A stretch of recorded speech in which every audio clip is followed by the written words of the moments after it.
Hello everybody, how's it going? Hope it's going well. Today I'm going to be redrawing one of my old drawings. I did this in about July of 2016 and it's one of my favorite. I was so proud of it when I finished it, and I still like it. But I mean, it's almost 2016. It's almost 2 years later, so like I could probably do a better job on it now. So I'm gonna try and redraw it, and we'll see how it goes. And don't forget to make sure you stay till the very end of the video. I will be having a poll, and you guys can vote on which one of my old drawings you'd like me to redraw next. So make sure you vote for that.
So here is the two drawings side by side.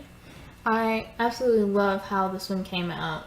It's like the colors are so bright and like the characters are really fluffy, and you can really see the improvement of 2016 versus 2018.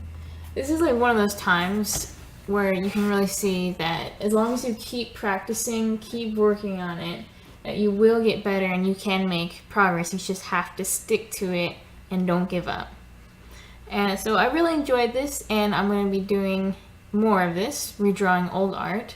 So here I have 2 of some of my older drawings, and you guys can choose which one I redraw next. Here we have 4th grade watercolor of frog and some flies, and then here we have, this is probably a year after the frog watercolor, we have this owl drawing. It's a mother owl and a little baby owl. There was a time when I was absolutely obsessed with owls, snowy owls in particular. This is a snowy owl, but that's all I would draw, just snowy owls over and over and over and over and over and over and over again.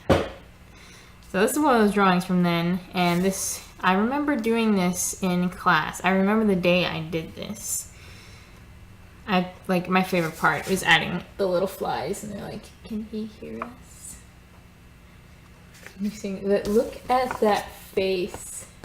That face is terrifying. Okay. Anyway, you guys can vote which one do you want me to redraw next, frog or owl. Thanks for watching, and we'll see you later.